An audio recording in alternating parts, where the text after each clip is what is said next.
अस्सलामुअलैकुम वरहमतुल्लाहि वबरकातुहू। देखो साथियों, हमने जब ये 28 तारीख को 28 अक्टूबर को जब हमने ये धरना लगाया था, हमें इनकी नीति नियत पे पहले से शक था और आज भी शक है। शक इसलिए है कि जो 3 अलाउंसेस की फाइल थी, वो 3 अलाउंसेस की फाइल कंट्रोलर साहब ने चूंकि जिम्मेदारी ली थी और प्रोक्टर साहब ने जिम्मेदारी ली थी, तो कंट्रोलर साहब ने फाइल जनरेट करके साइन करके और वाइस चांसलर को भेज दी। क्योंकि वाइस चांसलर नंबर 1 का बेईमान, उसकी नीति नियत सिर्फ 1 पॉइंट एजेंडे पे है, अपनी बेगम का वाइस चांसलर बनाना, इसके अलावा और कोई काम नहीं। साथियों, वो फाइल बजाय अप्रूव करने के वो फाइल रजिस्ट्रार को मार्क कर दी, क्योंकि उसे मालूम था कि रजिस्ट्रार इसमें क्या पेच लगाएगा। रजिस्ट्रार ने आपके इतिहास को देख के सेम डे वापस कर दी जो वाइस चांसलर की टेबल पर है। हमने इसकी शिकायत और जकी भाई और हमने जाके, क्योंकि हम कल नहीं थे, आज हमने कंट्रोलर से कहा कि बात ये हुई थी और ये फाइल रजिस्ट्रार के यहाँ भेज गए थे, क्योंकि मैटर है फाइनेंशियल, और जब फाइनेंशियल मैटर है तो या तो फाइनेंस, और उसमें लिखा हुआ है, देखिए फाइल मैंने पूरी पढ़ी है, छुपेगा कुछ नहीं। उसमें लिखा था कि ये 3 अलाउंसेस ऐसे ऐसे तय हुए, ये लोग मौजूद थे, उनके नाम है और हमारी कमेटी का उसमें जिक्र है, ज्वाइंट एक्शन कमेटी का, और उसमें यह है कि फाइनेंस ऑफिसर इसे इंप्लीमेंट करे, इंक्रीमेंट दिए और पेशेंट के अलाउंस। इसे रजिस्ट्रार को लूप में लिया क्यों गया? इसका मतलब यह है कि वाइस चांसलर की नीति खराब है। लेकिन मैं इस मंच के माध्यम से कह रहा हूं कि देखो, सब्र का पैमाना भी एक पैमाना है, कि हमें ज्यादा टेस्ट न करें, वरना हम इनका हुक्का पानी बंद कर देंगे। देखो, यूनिवर्सिटी तो बंद होगी, क्योंकि माइनॉरिटी करप्टर का केस चल रहा है और लगातार सुप्रीम कोर्ट में आज से सुनवाई शुरू हुई है। हालात बहुत बुरे हैं और हालात बुरे होते हुए भी हम पिछले 1 साल से ये चिल्ला रहे हैं कि अल्लाह के वास्ते तुम काम कर दो, काम कर दो, काम कर दो। कल को ऐसा ना हो कि फिर बुरा वक्त आए और फिर तुम इदारे की दुहाई देना कि इदारे पे बुरा वक्त पड़ गया, तुम अपना आंदोलन खत्म कर दो। लेकिन हम आंदोलन खत्म नहीं करेंगे, क्योंकि इसके जिम्मेदार आप लोग हैं। आज जिस चौराहे पर आप कितने लाके बैठा लाए, उसके जिम्मेदार आप लोग हैं, हम नहीं है। जब नेक की टीम आती है, हमारा एक एक डेली वेजर, हमारा एक एक टेम्पररी एम्प्लॉय, एक एक परमानेंट अपना खून पसीना बहा के नेक का एक पॉजिटिव कराता है। अगर पिटते हैं, अगर नेक में नंबर कमा रहे हैं, तो वो आपकी वजह से आ रहे हैं कि आपका जो एक्रेडिटेशन होता है, उसमें जो आपके रिसर्च और कॉन्फ्रेंसेस, उसमें नंबर कम होते हैं। साफ सफाई और बिल्डिंग और जो भी नॉन टीचिंग के मामला था, उसमें नंबर 1 रहते हैं हम, नंबर 2 पर आप रहते हो। आप अपने गिरवान में भागो, पहले इंक्रीमेंट उनका करना चाहिए जिनके नेक में नंबर कमाए। अगर हमारे तरफ से नंबर कम है तो हमारा इंक्रीमेंट काटो, और अगर तुम्हारे नंबर कम है तो तुम्हारा इंक्रीमेंट करना चाहिए। साथियों, कल हम दिल्ली गए थे, हम दिल्ली में लगातार फील्डिंग सजा रहे हैं। अल्हम्दुलिल्लाह, जब हमारी यूजीसी के सेक्रेटरी से बात हुई, उन्होंने कहा हम 2020 से चिल्ला रहे हैं, आपका वाइस चांसलर, आपका रजिस्ट्रार सुनने को तैयार नहीं है। हम कह रहे हैं कि मिशन मोड में टीचिंग और नॉन टीचिंग एम्प्लॉइज का भर्ती करो। कैसे करोगे तुम जानो। इन्होंने तो नाव को मिलना उस CRR को कुरान शरीफ समझ लिया। अरे तुम्हारे पास मैनुअल है, 1988 का भी है और 2015 का भी है। अगर तुम्हें DPC करानी है तो उससे कराओ, जिससे कि नीचे की पोस्टें खाली हो और डेली वेजर हमारा ऊपर को आए। लेकिन तुम्हारी नीति नियत खराब है। तुम नहीं चाहते हो कुछ भी। तुमने नॉन टीचिंग को दोयम दर्जे का नागरिक बना के रखा है, लेकिन साथियों अब वो वक्त दूर नहीं है। अब यहाँ पर सफाई वाला भी हाई स्कूल है। वो जमाना गया कि अंगूठा छाप आते थे और तुम्हारी गुलामी करते थे। ये इसी बात से परेशान है। लेकिन साथियों, मैं आपके मंच के माध्यम से, क्योंकि आज न शेखुल जामिया है और न रजिस्ट्रार है, हमारा 1 पॉइंट एजेंडा, हम देखो 3 वहां से लड़ाई लड़नी। एक तो आपका इतिहास, दूसरा इन जालिमों से, और तीसरा हम लड़ रहे हैं दिल्ली में। हमारा 3 एजेंडे हैं और चौथा एजेंडा है कि ये जो यहां पर आके बैठ गया है एक विदेशी, उसे यहां से भगाना है। जब तक वो यहां से नहीं भागेगा, तुम्हारे मामलात में रोज न रोज एक नया रोड़ा अटकाएगा। तो हमारा 1 पॉइंट एजेंडा अब ये चल रहा है कि रजिस्ट्रार बचाओ, भगाओ और यूनिवर्सिटी बचाओ। ये खून मिलना चाहिए उन लोगों को। जब उसने रिजाइन करा था, उसका रिजाइन जब ही एक्सेप्ट करते। वो पूरा एक ड्रामा था। जो हमारी एजुकेटिव काउंसिल की मीटिंग हुई थी, इसमें वो मछली बाजार बनाया तुमने इसलिए कि हमारे मसाइल थे वहां पर। अगर मसाइल किसी और के होते तो वो जो प्रोटोकॉल है एजुकेटिव काउंसिल का, उसके हिसाब से होता। लेकिन एजुकेटिव काउंसिल के मेंबरों ने, किसी ने कोई उठा लिया मुद्दा, किसी ने कोई उठा लिया और मछली बाजार बना। लास्ट में नौबत ये आई कि जो एजुकेटिव काउंसिल के विजिटर नॉमिनी थे, ये तो वो मीटिंग खत्म कर रहे थे, लेकिन उन्होंने इस मीटिंग को एडजॉर्न करा और बाकायदा ऐलान करा। कदम साहब की मेरे पास रिकॉर्डिंग है कि 18 तारीख को आपकी एडजॉर्न मीटिंग होगी। इन्होंने साथ में एक पंचायत का हॉल लगा दिया ऑर्डिनरी मीटिंग का। हमें मालूम था, हमें इनकी नीति नियत तो पहले दिन से शक है कि इन्होंने ऑर्डिनरी मीटिंग इसीलिए रखी है। हमारे पीछे जो दम लगाइए कि वो ये ऑर्डिनरी मीटिंग नहीं करना चाहते, क्योंकि अलाउंसेस पे जो इन्होंने झूठ बोला है मिनट्स पर, उस पर एजुकेटिव काउंसिल ने जो ऑब्जेक्शन लगाए हैं, एटीआर रिपोर्ट में ये लिख नहीं पा रहे कि हम लिखें क्या, क्योंकि सब में पहले एटीआर होगी, बाद में मीटिंग के एजेंडे पे बात आएगी। साथियों, बहुत गहरी साजिश है ये बता रहा हूं मैं तुम्हारे साथ। लेकिन हम इनकी एक एक साजिश को नाकाम करेंगे इंशाअल्लाह ताला। इत्तेहाद बना के रखो, इत्तेहाद बना के रखो। सरकार की तरफ से हमने पूरी फील्डिंग सजा दी है। सरकार ने ये कहा कि आपका प्रशासन हमें, चाहे वो एजुकेटिव काउंसिल से लिख के भेजे और चाहे रजिस्ट्रार लिख के भेजे, हमें कोई ऐतराज नहीं है। हमें भर्ती चाहिए, क्योंकि मोदी जी को 2024 का चुनाव लड़ना है। और उन्होंने जो ऐलान करा है कि 2 करोड़ रोजगार, ये उसमें हडल पैदा कर रहे हैं। ये सरकार की नीतियों का उल्लंघन कर रहे हैं। ये मोदी जी के मिशन को कमजोर कर रहे हैं। साथियों, ये एक बहुत बड़ी साजिश के तहत जो मैंने एक आरोप लगाया था, मैं कह रहा हूं, ये नॉन टीचिंग के लोग तब तक, जब मैंने उन्हें बताया, मैंने कहा 34 साल हो गए सर। इन्होंने तो बताया कि 10 साल और 12 साल के लोग हैं। मैं पूरा डाटा लेके गया था, मैंने कहा 34 साल, 28 साल, 29 साल, 31 साल के लोग हैं, और वो आज भी टेम्परेरी हैं। तो आप आज कानून की बात करते हो, तो 34 साल से जो कानून चल रहा था, क्या वो गलत था? अगर वो गलत था, तो जिन लोगों ने वो कानून का उल्लंघन करा, पहले तो उनकी रिकवरी होनी चाहिए, बाद में हमारे आदमी को परमानेंट करना चाहिए। लेकिन साथियों, मैं फिर कह रहा हूं कि देखो, बहुत बुरा वक्त है, इदारों पर भी और तुम पर भी।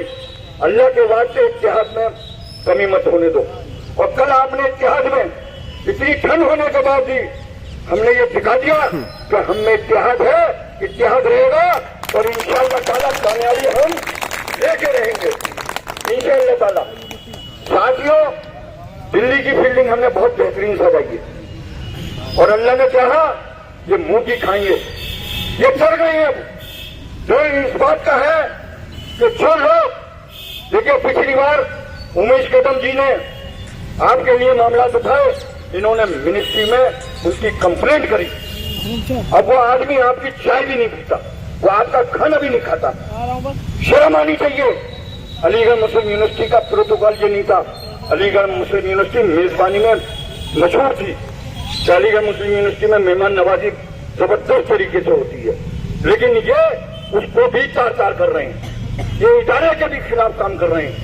साथियों, अब नया काम ये हुआ कि चूंकि जब 23 तारीख को एजुकेटिव काउंसिल में मैडम ने सवाल उठाए और हम 22 तारीख को गए, वो आए, तो इन्होंने फिर उनके खिलाफ कंप्लेंट करी और ये कहा कि ये अपने परिवार के साथ 1 दिन पहले और 2 दिन तक यहाँ रहती हैं। मैं ये पूछना चाहता हूँ कि जब वाइस चांसलर का पैनल बन रहा था तो वही गीता मैडम को आपने वाइस चांसलर लॉज में किस हैसियत से रखा था? अब काम निकल गया तो आप कहते हो कि ये एंटाइटल नहीं है, तो वाइस चांसलर लॉज में आपने ठहराया कैसे? और जिसने ठहराया पहले उस पर कार्रवाई होनी चाहिए, चाहे वो वाइस चांसलर क्यों ना हो। लेकिन साथियों, क्योंकि जब हमारी बात आती है तो आप कहते हो कि ये इलीगल हो रहा है। अरे जब तुम्हारा काम था और तुमने इलीगल करा तब अपने गृह मन में छापो, किस हैसियत से तुमने उन्हें वहां रखा था 2 दिन और 4 दिन। आज अगर उन्होंने एजुकेटिव काउंसिल में हमारी बात रखी तो आप कहते हो कि ये इलीगल है।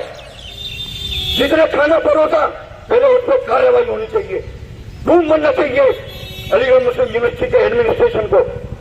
वो विजिटर नॉमिनी का मतलब है कि वो राष्ट्रपति का प्रतिनिधित्व कर रही है, वो प्रतिनिधि है राष्ट्रपति का। आप राष्ट्रपति की अवहेलना कर रहे हो।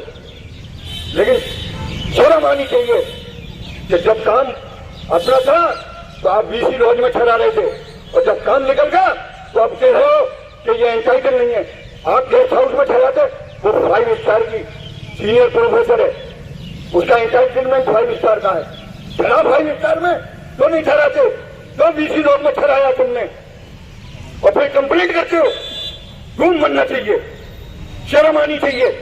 वो इसलिए कि वो नॉन टीचिंग की बात कर रही है, तो जो नॉन टीचिंग की बात करेगा वो इनका नंबर 1 दुश्मन है। वो बाहर का मेहमान जिन्हें आपसे क्या मतलब बताओ, आपने क्या सेवा करी उनकी, वो आपकी हक की लड़ाई लड़े, तो जो हक की बात करेगा वो आपका दुश्मन नंबर 1। साथियों,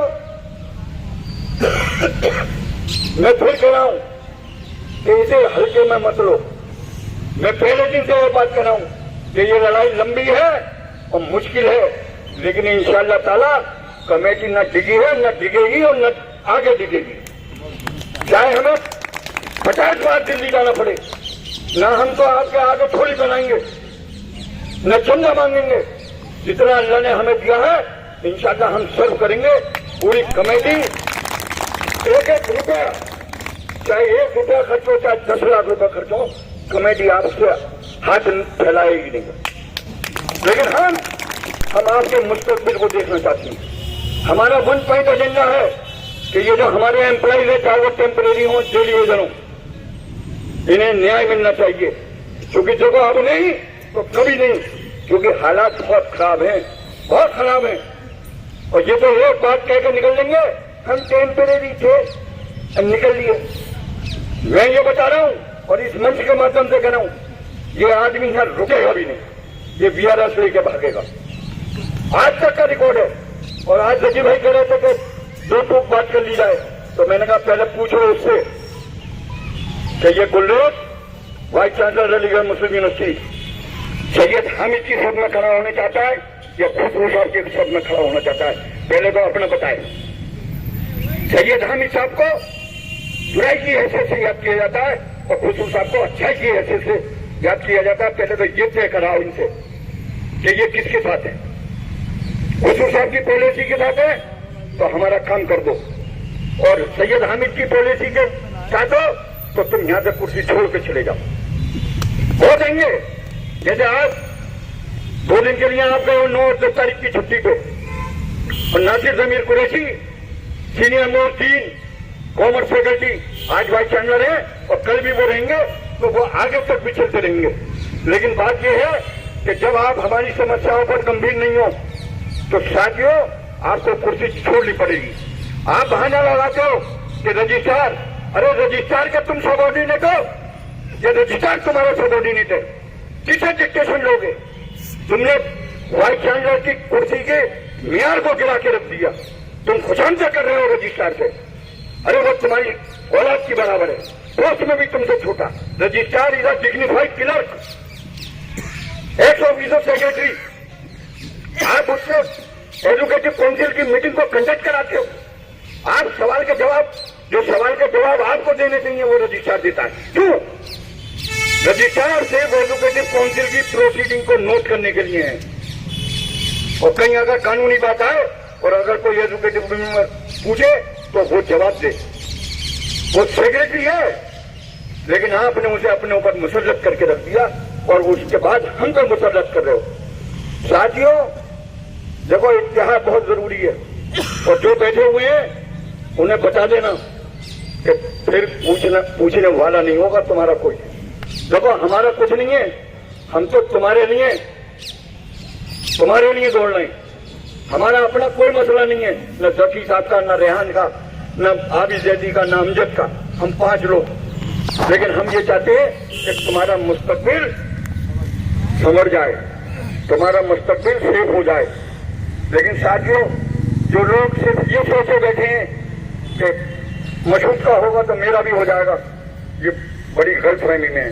देखो इत्तेहाद बहुत जरूरी है, और मैं बता रहा हूं जो वक्त आने वाला है फिर कहना मत ही हमसे, बहुत बुरा वक्त है।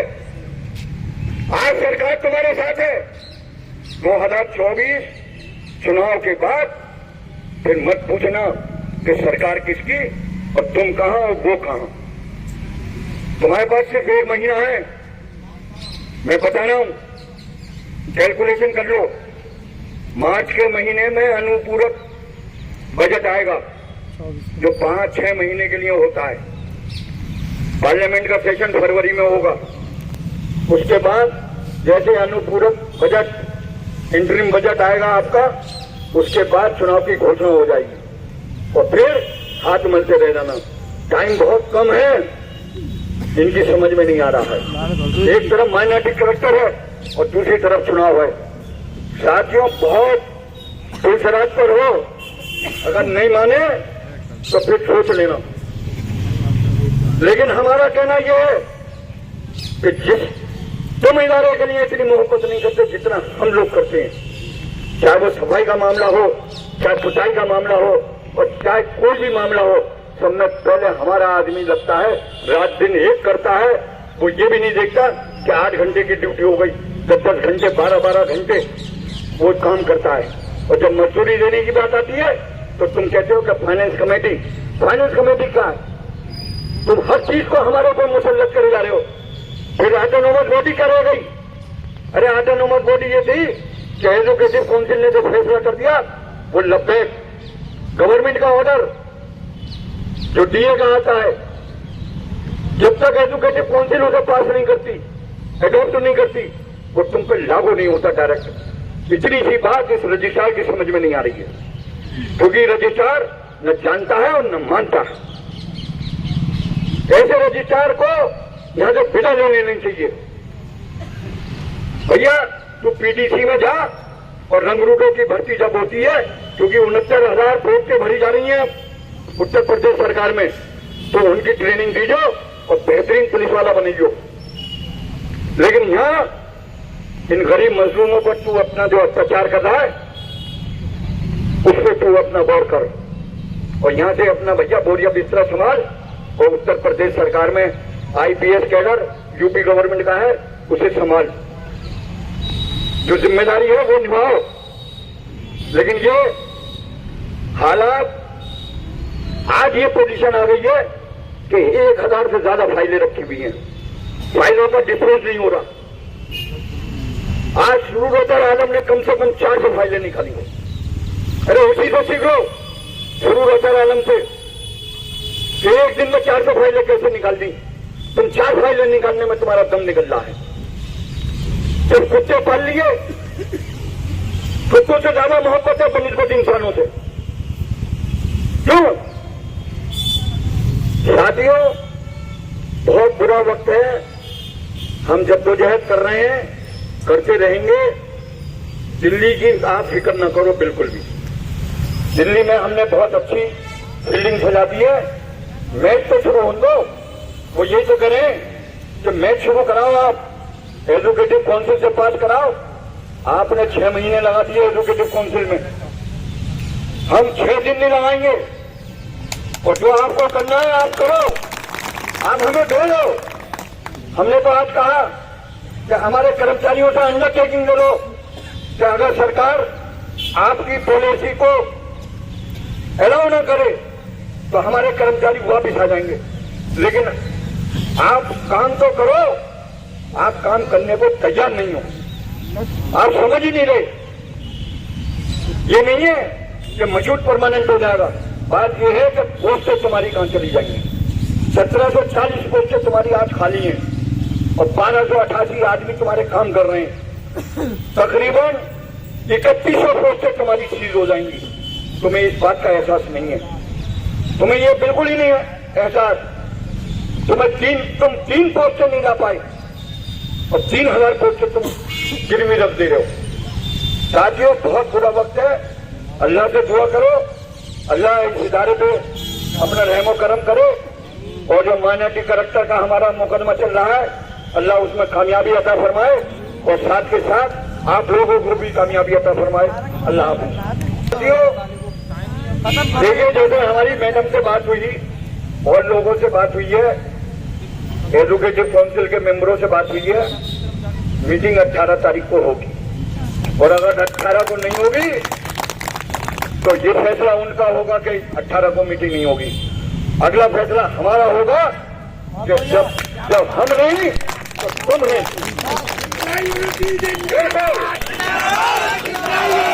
और क्या करना है? कोई कमेटी देखो साथियों, लड़ाई तुम्हारी है, लड़ हम रहे हैं। 18 तारीख के बाद जब कमेटी घोषणा करे तो कोई कमेटी का आदमी और कोई जुलूस बंद कराने नहीं जाएगा। ये सबकी ड्यूटी है कि वो खुद यहाँ आए। इंशाअल्लाह ताला इनमें घुसने नहीं देंगे। हमने उन्हें दे दिया मौका और हमने इनके जितने चाहने वाले हैं उन सबको बता दिया है कि 18 तारीख अगर ईसी नहीं तो फिर वीसी भी नहीं और रजिस्ट्रार भी नहीं। 13 तारीख को ईसी होगी और अगर 18 तारीख को ईसी नहीं होगी तो ये भाई चंद्र अपनी कुर्सी पर नहीं बैठेगा। पिछली बार तो ये भाग के गए थे अंदर, अब के तो भागने भी नहीं देंगे हमें, बता रहे हैं हम आपको। इन्हें अंदाजा नहीं है एम्प्लॉइज के गुस्से का। अगर हमने जरा सी छू कर दी तो हम बता रहे हैं कि तुमसे रुका नहीं जाएगा, बता रहे हैं हम साथियों। लेकिन हम ये चाहते हैं कि शांतिपूर्वक हमारा सारा आंदोलन चले। हम इनके हाथ में बागडोर न दे दें इस आंदोलन की, और इंशाअल्लाह ताला हम उसमें कामयाब हैं और आगे भी कामयाब रहेंगे। ये परेशान है लेकिन परेशानी ये हल नहीं करना चाहते। ये हमें बार बार टेस्ट कर रहे हैं। अरे करो, कब तक टेस्ट करोगे? हम भी घर से निकल चुके हैं, हमें कोई डर नहीं है। रात को हमारे बच्चों ने भी हमें टेलीफोन कर करके पूछा, कोरा तो नहीं है, कुछ नहीं है। मैंने कहा कोई बात नहीं, अरे मरेंगे, कोई टेंशन नहीं। आज अल्लाह ने अगर एक्सीडेंट से मौत होगी तो घर से ले जाएगा अल्लाह, लेकिन हमें कोई टेंशन नहीं। साथियों, हम ये चाहते हैं कि आपके चेहरे पर मुस्कान आनी चाहिए। बिल्कुल, और खुदा कह रहे हैं, क्या वो रेहान भाई बुखार आ गया, तबीयत खराब, लेकिन उसके बाद भी रेहान साथ गया। आज तबीयत खराब है, शादी में एक जाना था, हम गए, उसने कहा यार खाना तक नहीं खाया यार। मैंने कोई बात नहीं, अल्लाह देख रहा है, सब अल्लाह देख रहा है। इंशाअल्लाह ताला इसका अजर भी अल्लाह देगा। टेंशन मत लो किसी बात की। साथियों, बस तुम्हारी बात है, तुम अपना इत्तेहाद बना के रखो, इंशाअल्लाह ताला कामयाबी मिलेगी। आज हमारे बीच में बैठे थे जतिंदर कुमार और काबिल साहब जो नॉन टीचिंग से हैं, और ये जोरदार तालियां बजाएं। और कल हमारे बीच में जो बैठेंगे वो दानी सहित और डीके शुक्ला जो डेंटल कॉलेज से है। तो कल सब लोग सुबह से रहे और अभी मशहूर भाई कुछ कहना चाहेंगे तो उनकी मशहूर भाई की सुनिए।